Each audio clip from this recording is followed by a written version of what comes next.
That's the greatest. Okay, I'm pushing the stopwatch. I promised him we do 45 minutes. Okay, so my name is Walter Day. I'm with Twin Galaxies. Thank you. I'm honored to be here. And this is my lovely secretary, Patrick O'Malley.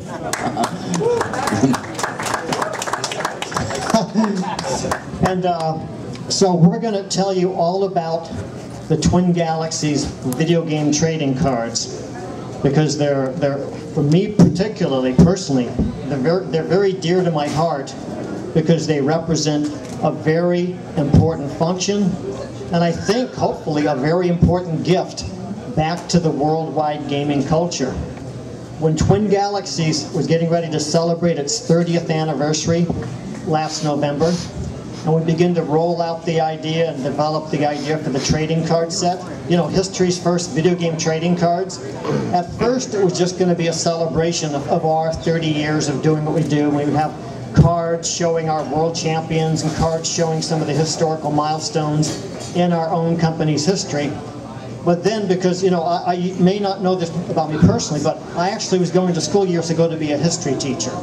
And I had this business, actually, this thing I did where I would actually run down and find old historical newspapers that actually dated back even as old as the year 1590. You know, oh yeah, real old newspapers.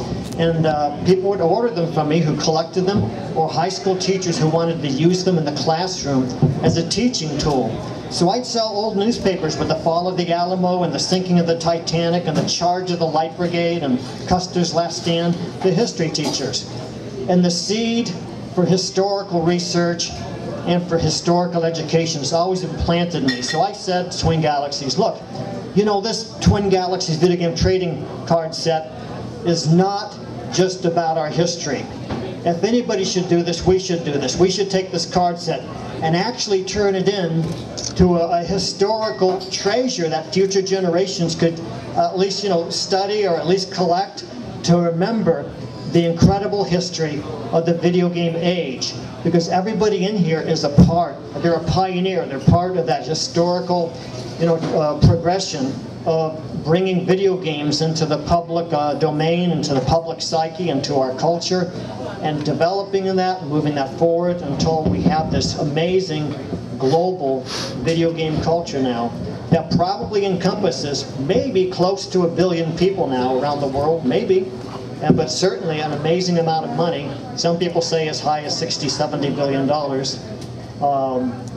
don't know who that person was. Is that you who said that? So there's a lot of billions of dollars anyway. So it's a very big deal. So we launched what I call our world tour at the Smithsonian last weekend. Okay? And we gave, watching the wire cord here, we got up on the stage when Nolan Bushnell did the keynote speech to open up the art of video games at the Smithsonian Institute last Friday night. We were invited up on the stage at the end of his presentation, and we gave him a big 3x4 in large size of Nolan Bushnell's Twin Galaxies video game trading card. And here's the certificate that goes with it too. Nolan Bushnell, a founder of the video game age, and it says, "We are gathered in public assembly at the Smithsonian Institute on the night of March 16, 2012 to honor Nolan Bushnell for his creative contributions to the worldwide video game industry. As a visionary and as a leader, Nolan Bushnell has led the way again and again by creating new technologies that have given birth to new vistas of entertainment that have directly influenced the course of history for the film, music, and professional sports industries. By changing our lives for all time in so many wonderful ways, we hereby join together to declare Nolan Bushnell a founding father of the video game industry. And so under the auspices of Twin Galaxies International, we hereby present to Nolan Bushnell Twin Galaxies video game trading card number 165 as a commemoration of his tremendous contributions to the culture of our times. So when we did that, it was quite interesting because there was a lot of media there. And they were very surprised to learn, oh, a video game trading card set has started? Because there's never been, I mean, there were some Pac-Man cards and Donkey Kong cards back in '82. But essentially, we are going to commemorate the history of the video game age. And to do that, we go to the next poster, okay? And where did that go?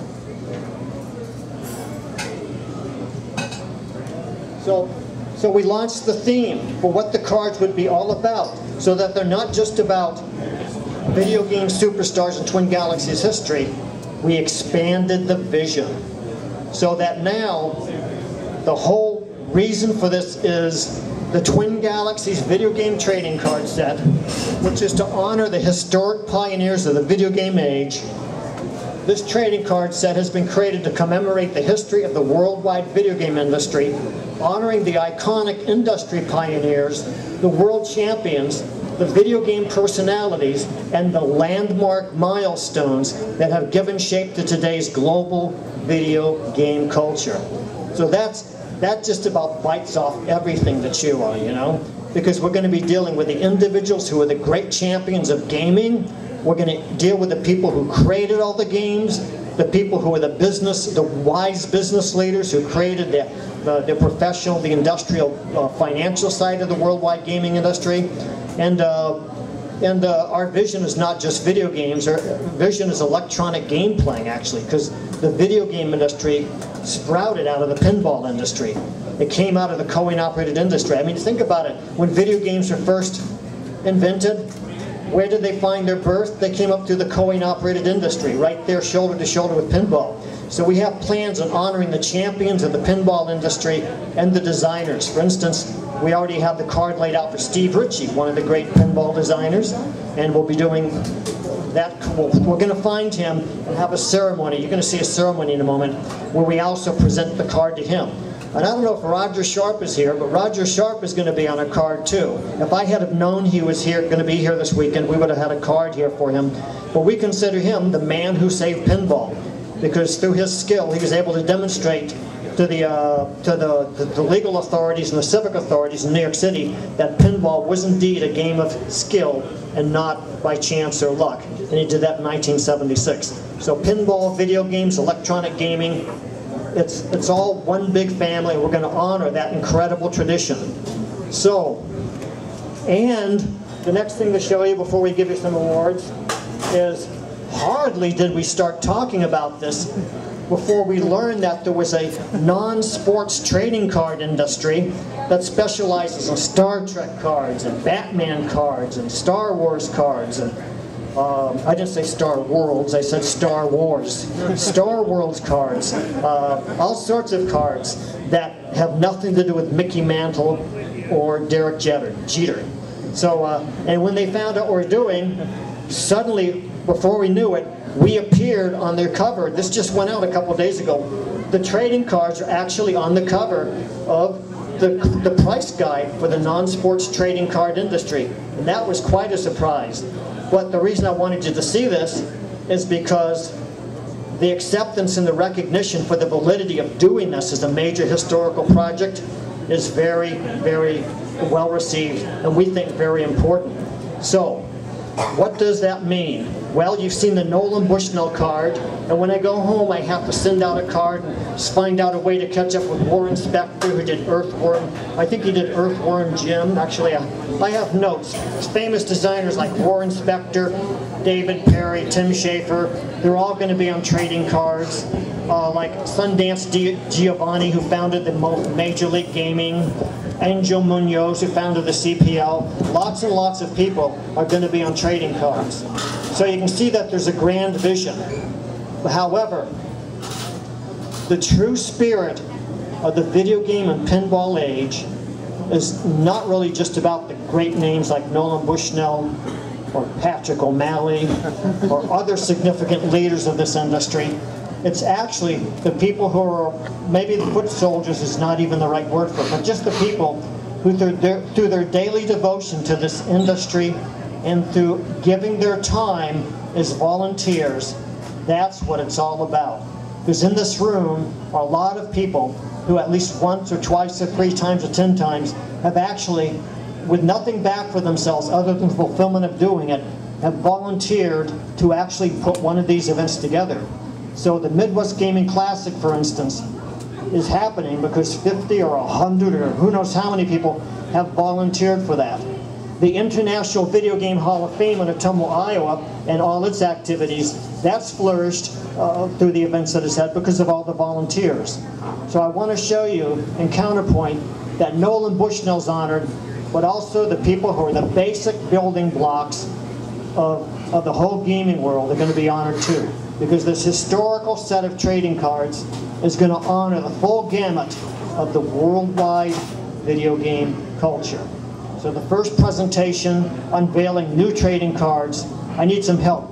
Jim, could you come over here for a second? And Jeff, where are you? Right here. Okay.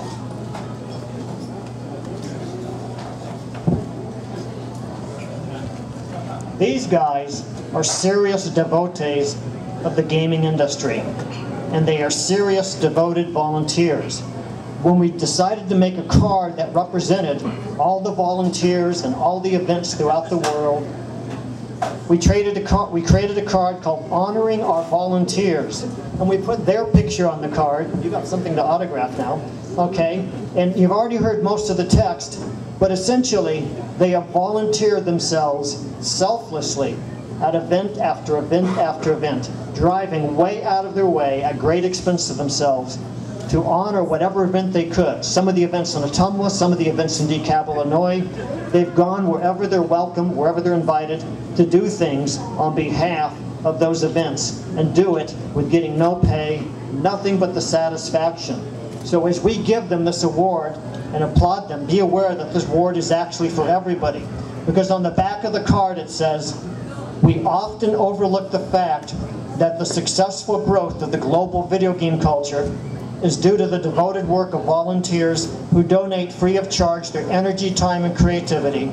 This card has been created to honor the long tradition of volunteerism, recognizing the spirit of their devotion and goodwill, giving them full credit for their anonymous contributions. And so, though this card focuses on Jeff and Jim Ramsey of Iowa City, there's thousands of people around the world, and hundreds probably in this event this weekend, who should also be on here. Because if it wasn't for the devoted souls like the Ramsey brothers, many of these events that have been conducted around the world could not happen. So, Patrick, you hold that. Let's give a round of applause.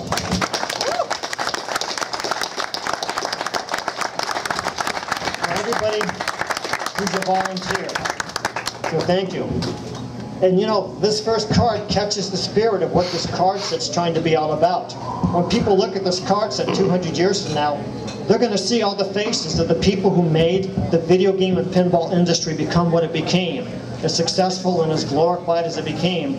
Because it wasn't just about the top people who became the famous names, it was about all the people who, working together, shoulder to shoulder, made this grow into what it became. And so, volunteers, well, let's talk about the people who have created this event. Is Dan here and is Gary here?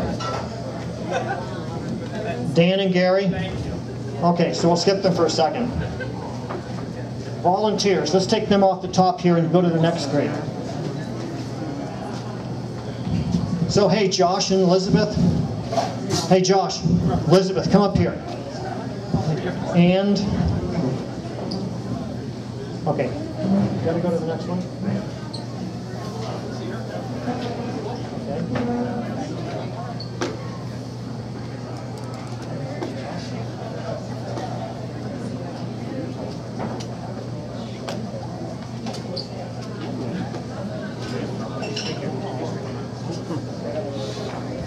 And Tina Mcveigh.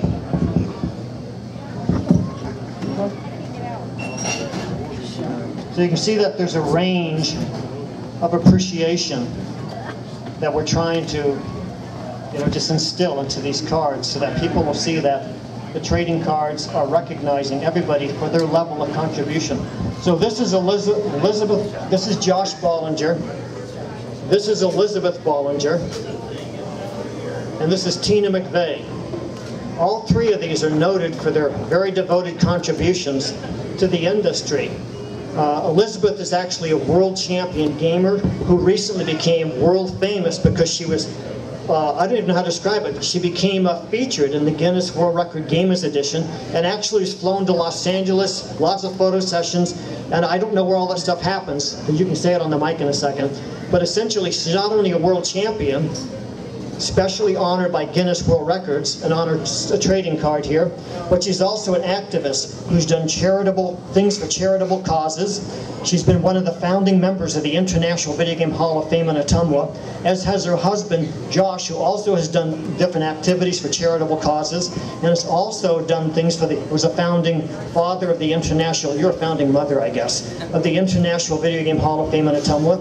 And Tina has been a member of the board of directors for the International Video Game Hall of Fame, and a person who supports charitable causes, and also the producer of all her husband's very famous world record attempts to break the 30-some, whatever it was, year-old world record on Nibbler, that actually has a major feature film being developed on it right now. So, I've done a lot of talking. Why don't you guys each say something? Hello everyone, like you said, I'm Liz Bollinger. Some of you may know me as Kitty McScratch as my alias. Yeah, the trading cards are really cool. I really liked meeting a lot of the other gamers. I think it's a great way for everyone to get to know each other a little bit more, because I mean, obviously they have the bios on the back of the cards, so if it's someone you haven't met, it's really cool for that. But it's really awesome getting to see so many people being honored for their contributions to the industry of video gaming and just being a part of it.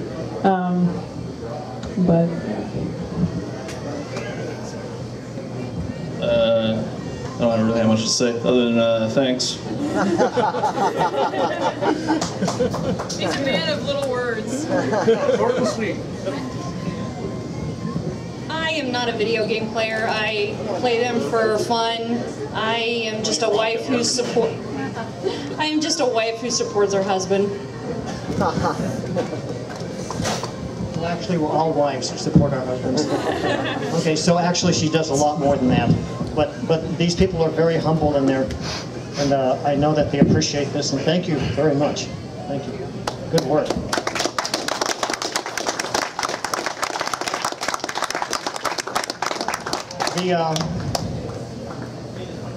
Elizabeth, by the way, is a champion, and there's other champions who are here too. One of the categories of people we honor are the world champions. You know, when I was doing research to try and figure out how to number the cards, I was perplexing on what number should be put on Nolan Bushnell's card. I went and looked in all the old Topps baseball cards to find out how they numbered. And Mickey Mantle, for instance, was the top player at the end of the 50s, early 60s. And in that 1960 Topps baseball card set, they gave him number 350. So I said, okay, that's how they do it. Instead of fighting with everybody, who's number one most prestigious, who's number two is the second most prestigious, they just put the champs all over the place. So Mickey Mantle, even though he was number one most popular player, he was on card number 350. So Nolan Bushnell was appreciative when I explained this, and I understood he's on card 165. So, but we honor the champions. The champions are the leaders of, you know, actually, a lot of the leaders of gaming are the champions. Terry, could you come up here? Terry, could you come up here? Tim, could you come up here?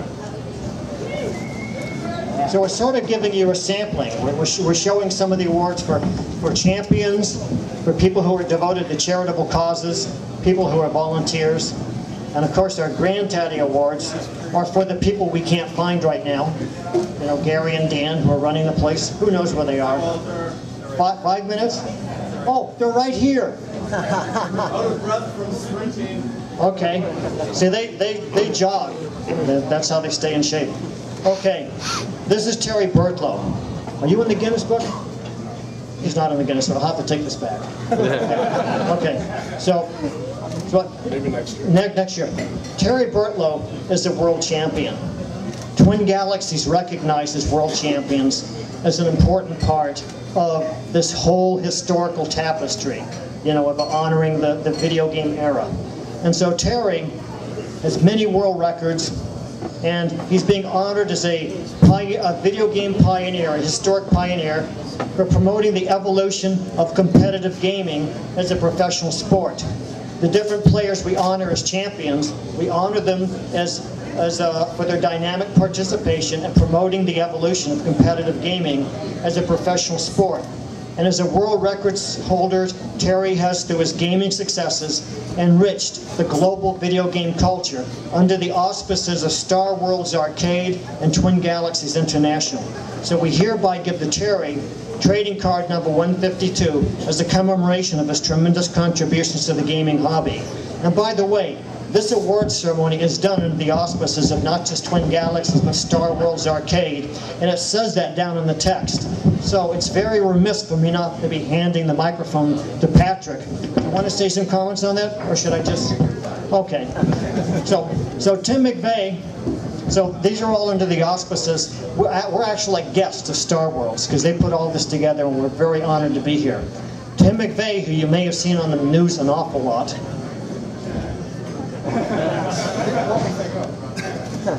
Oh no, that's the other Tim Mcveigh. Okay, so I was there watching Tim break the Nibbler World Record in January 1984, and you wouldn't believe what a big story that became. It became an international news story, and it inspired people to try and take his world record away from in other countries, no less throughout America. And essentially it became a major story.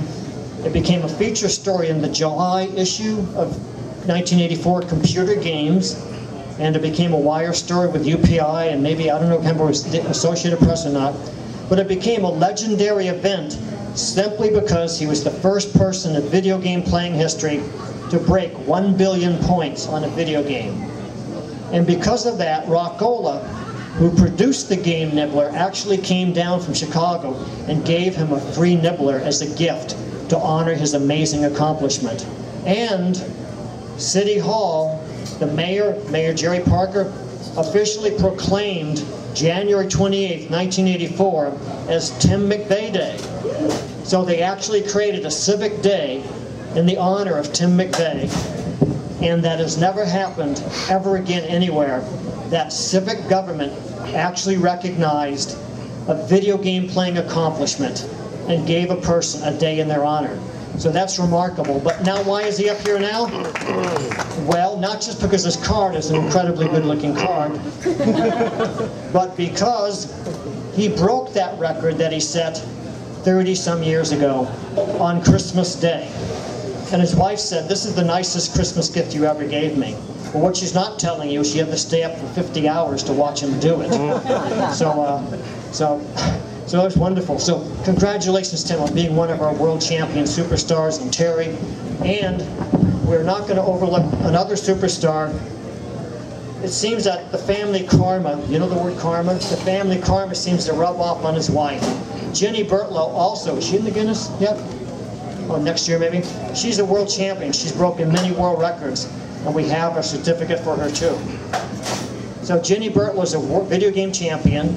And let me pass the mic to these guys so I can rest for a second. This is awesome.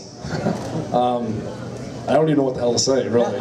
Really, this is seriously going to be a milestone for me in my life, big time. This is, Walter, I can't thank you enough.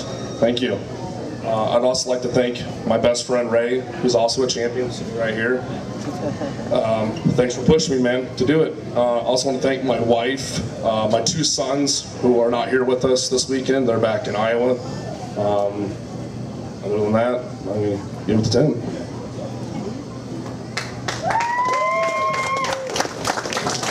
I'd like to say thanks to Walter. He started all this back in the 80s. Without Walter's support and allowing us to play games and just let us do our thing, you know, none of us would be here. We wouldn't be talking about this.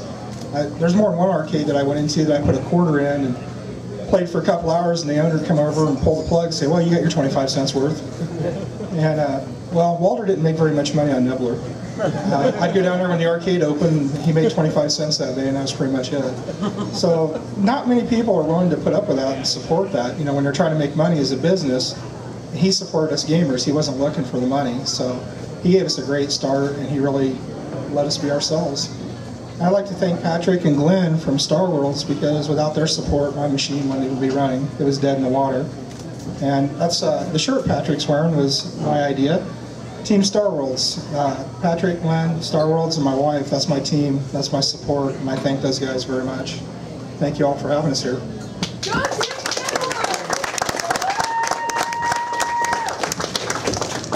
I just want to say thank you, and anybody could be a world champion. Just set your mind to it, and you can do anything you want to do. Thanks.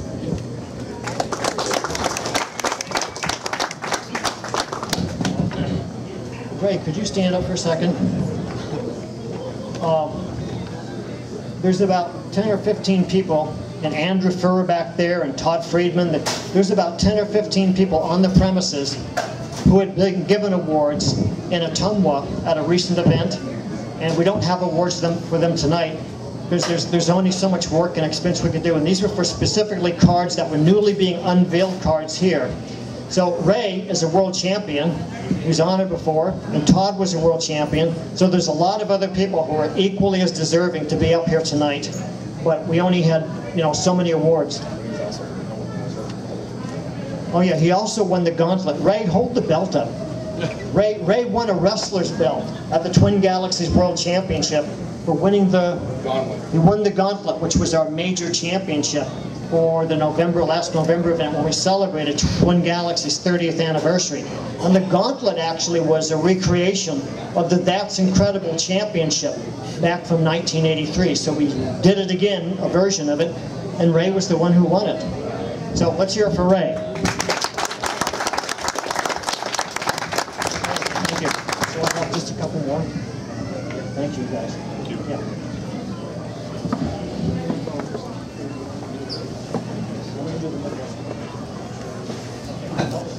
Hey, Dan and Gary.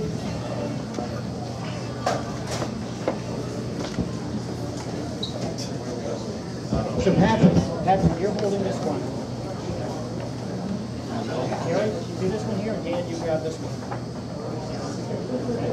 No, this one is.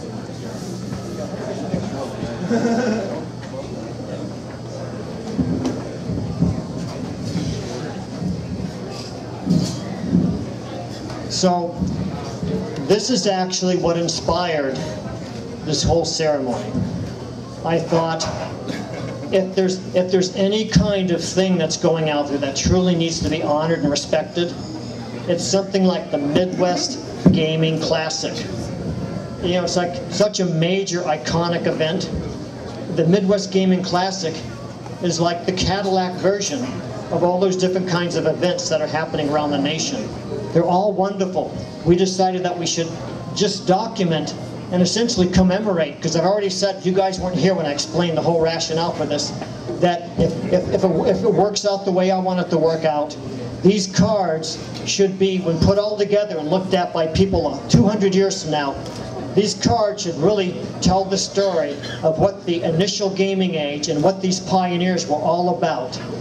And the Midwest Gaming Classic really embodies what all of us have all been about, because the Midwest Gaming Classic is not just Gary and Dan making this happen and being the lightning rods. It's all of us as participants and all of us as volunteers. So the back of the card for Dan Lucen and Gary Heil, so they get an individual card in the set recognizing your amazing efforts, and then there's an aggregate card for the actual Midwest Gaming Classic. We have a nice picture of Eugene Jarvis there. Giving someone gaming tips, I think. How to play pinball. How to play pinball. Was that a person that had no idea who it was? Okay. Okay. Well, anyway, it says on the back of the cards, it says, the Midwest Gaming Classic has become one of the world's premier cultural events for the electronic gamer and collector. Held annually in Milwaukee, Wisconsin, not Oconomowoc, or however you say it, in Milwaukee, Wisconsin. The event was founded by Gary Heil and Dan Lucen as a way to share their love for collecting and playing electronic games of all types with other people. And that's the key. You got to realize that they're not thinking, oh, let's go out and make a ton of money off the players. We're really bad at that. Oh yeah, well, I'm completely bad at that too. Absolutely, so I completely bond with them. So that's the key. That's the key thing of the whole event and the whole ceremony here, is that They didn't do this to make money. They did this as essentially an excuse as a way to share their love for collecting and playing electronic games of all types with other people. So what started as a simple gathering of friends and collectors in 2001 has grown into the largest trade show of its type, supported by more than 5,000 attendees per year. And then it says some personal stuff about Dan, about his desire to go up in a space shuttle and be a NASA astronaut. Oh no, I'm wrong, sorry. And then it says, so Dan Lucen says that even though creating the MGC is one of his proudest accomplishments, his true lifetime goals are to be a great dad and husband to his wife Suzanne and son Ben. Despite the demands of being a school teacher by day, Dan still has time to make gaming his favorite hobby and hopes to someday hold the Twin Galaxies world record on Tempest 2000 for the Atari Jaguar. So you're on card number 160. Mickey Mantle won that number, but you got it. And Gary says the same stuff, except that in his personal area, oh, here it is. Okay, he wants to be the astronaut. Okay, so Gary feels that organizing the MGC event and running Goat Store Publishing are his two proudest accomplishments in the field of gaming. And when he is not working diligently on these two mega projects, Gary is devoted to playing the many editions in the Final Fantasy series of video games. Beyond the realm of gaming, Gary is an IT manager but still makes time to pursue his passion for snowboarding and hopes to eventually travel the world. And he's on card number 167, which Ted Williams wanted. Okay? And there's the aggregate card which summarizes all of this. But essentially, I mean, I don't know what you guys are thinking, but I could never do this event. I couldn't put this together. I mean, maybe if I had 100 volunteers, but even that's difficult. It is so hard to coordinate volunteers. Not here. Tell us about this. All right. Oh gosh. Sorry, Jason. So,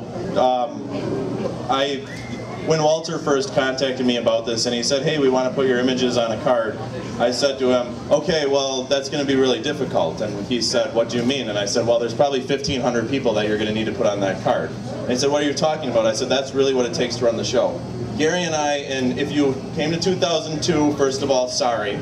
And second of all, you're one of about 100 people that came. And that was what Gary, me, and maybe one or two other people can do. And actually, some of those people are still here today doing stuff. If I'm not mistaken, Marty Goldberg's right back there. He contacted us first, just as an example here, he contacted us in 2001 before the first show and said, hey, I'd like to help put this on. And he's literally been with the show ever since, helping it grow. J.D. Norman, who's down there somewhere, did basically the same thing. He actually came to the show in 2001 and decided to start helping in 2002. And pretty much every year, we have anywhere between 100 and 500 people add on to the show in a way that helps. And Gary and I couldn't do this. There's a joke that I have with a lot of the pinball guys that help us to set up the hall, which is that if it was just me and Gary, it would be us with a bunch of broken pinball machines, a few video games, and that would be it, and nobody would really want to come. But this is really your show. Whether it's that you brought something to put up, whether you decided to hold a tournament, or whether it's just that you decided to come to explore the show and have fun here. This is your show. In 2004, we actually had a really rocky year, by far our biggest loss in the way of money and stuff like that. And what happened was, in 2005, we had a bunch of people email us and go, what's going on with the show? Why is it not happening? And we said, we can't do it. We don't have this amount of time anymore. And all those people started stepping up. And now it's incredible. We probably coordinate 500 people that, honest to God, have a big hand in putting on this show every year. That's ridiculous. That doesn't happen in normal stuff. And you know what? There's no big companies that are involved with this show. We're not doing this because we're going to put money in Sony's pocket. We're not doing this because we're going to put money in Atari's pocket. We're doing this because we want to do this. And everybody who brings stuff brings that to the table. And everybody that comes to experience this brings that to the table. And that's what's really amazing about this. So as much as I totally appreciate this, by all means, this card is not our card, it's your card.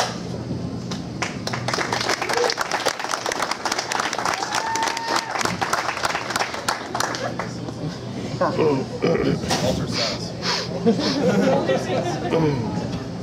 I'd like to thank everyone for being here. Mainly, Yeah, we couldn't do it without our volunteers and everyone else that contributes.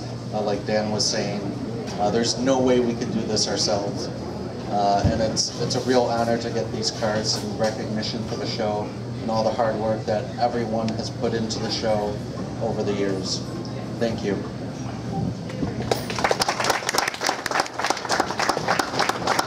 I just want to say one thing, that in 2007, when I first did the show, I never expected to be standing up here, because I asked Dan at one time at the beginning of that show, like, what kind of people are interviewed or have discussions, and evidently now I know. Hey, before Dan gets down, tell me if I got the story right. So Dan knew we were going to put him on a trading card, and he thought, okay, that's nice, that's good. But then that price guide went out, and didn't your father get it through the mail?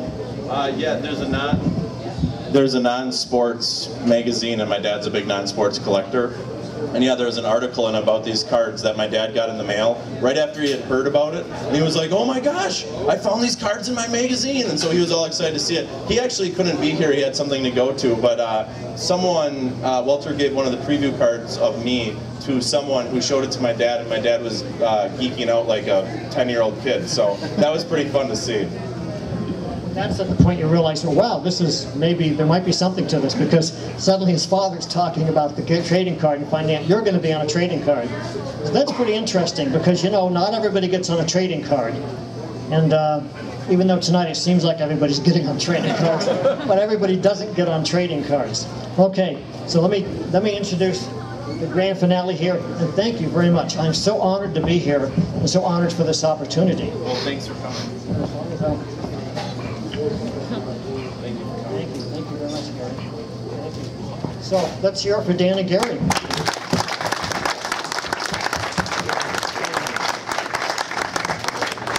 And so we got one last thing here.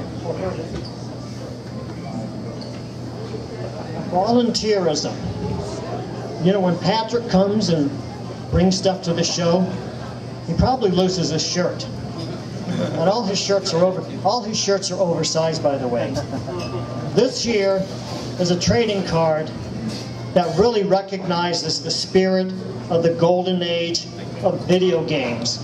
Because as you know, Patrick, he founded his arcade on January 11th, 1985, and there's only a handful of arcades that are still open, that were founded from that era. There's a lot of new ones, but very few arcades exist. Maybe less than a dozen, maybe even less than half a dozen arcades still exist. So when they celebrated their 27th anniversary, I thought, that's an amazing thing. So we did a commemoration history card to include in the deck that recognizes their historic 27th anniversary. So here's the challenge. Next January 11th, if you're open, we'll do a 28th anniversary card. The January 11th after that, if you're open, we'll do the 29th anniversary card. Pat, don't blow it. So the ball's in your court. Okay, so essentially we're honored that Patrick O'Malley, who was one of the biggest supporters of the launching of the International Video Game Hall of Fame, and one of the biggest supporters for the Grassroots Gaming Expo down in Ottumwa, and one of the a very big supporter of the Midwest Gaming Classic, a very big supporter of everybody who loves electronic game playing, whether it's pinball or video games. They are there to honor everybody, put their time, their effort, their love, their sincere support, and their money behind it all to make this become a fun and memorable experience, and do what 50,000 other arcades could not do, and that is simply to survive and continue from January 11th to January 11th. So we are honored to give this card to them. They were like our host to invite us here so that we could show you this vision of how the trading cards are going to be, hopefully, a historical document that captures the history of our times, recognizing people who have very humble contributions, but significant contributions. At the same time, we recognize the stellar names like Nolan Bushnell and Ralph Baer and Trip Hawkins, Trip Hawkins or Trip Payne? Hawkins, the guy who did EA Sports, and and other important people who essentially have put this together for all of us to enjoy. And I kept my promise. It's 39 minutes. I didn't go over 45 minutes. You want to start talking? Okay. So, and then also we'll answer some questions. Okay, thanks. On this trading card, there's a little bit of history, and Ray Lapsey is the one that actually called me up. No, he Facebook messaged me once, and this token was on eBay. He's like, "Is this yours?" I look at it, and I'm like, "Hey, that's one of our tokens from the early '80s." So I didn't ask Ray if he wanted to buy it. I actually contacted the woman and did buy it now. And I forgot exactly where in Ohio this token ended up, but her husband had passed away, and she was selling off all his tokens in his coin collection.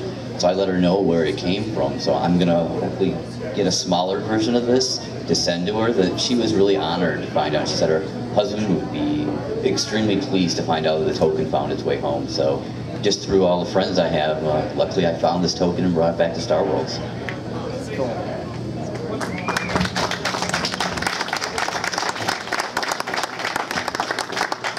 Does anybody have any questions? I actually do. The Japanese market is kind of, the Japanese market is kind of difficult to get a hold of. Are you planning on doing anything regarding any of those? Well, here's how that works. The more powerful and the bigger the company is, the harder it is to get them to say yes, to let us have them on a trading card. We were going to have a famous video game on a trading card, but it just bogged down because there were too many lawyers involved. It just couldn't happen. There were too many legal restraints, too many copyright restraints, too many royalty demands, so it just wasn't possible. So the bigger the company, the more people have to be involved in the decision, and then the more group decisions and board meetings and stuff that make it impossible to get a yes. But Japan has dozens and dozens of important people who should be on trading cards, and I think I have my work cut out for me. I don't know how long it'll take to do this before I'm finally exhausted by this, but essentially, I like to imagine that we've now started a world tour. We've been at Smithsonian, we've been here, we'll be at the Classic Gaming Expo, we'll be at California Extreme. We're going to have a big show at the Philadelphia. There's a trading card show in Philadelphia. It's actually in Allentown, and it's in 4 weeks. And we're going to it's the non-sports trading card industry. And we're going to officially unveil the video game trading cards to the world of non-sports trading cards, that industry. And they're already very excited about it. And it should be interesting, because essentially that industry out there that prints and publishes and researches and retails and distributes and warehouses and does everything about Star Trek cards and Star World cards, they're already very interested in the fact that a lot of us are ending up on a video game trading card set. So we definitely have caught the attention of the world. So we're kind of like representing all of you, Twin Galaxies, is when we go forward and try to take the magic of all the stuff we've done and turn it into a trading card that the rest of the world will appreciate and read and presumably collect. But Japan's a tough one. All big companies are tough. Any more questions?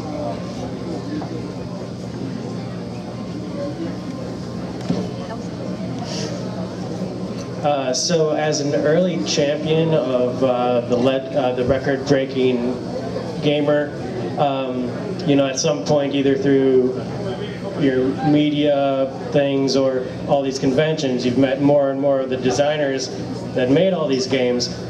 Early on, were you kind of struck by a personality clash between the champion gamer and the designer, or have you just always just only seen that shared enthusiasm for the art?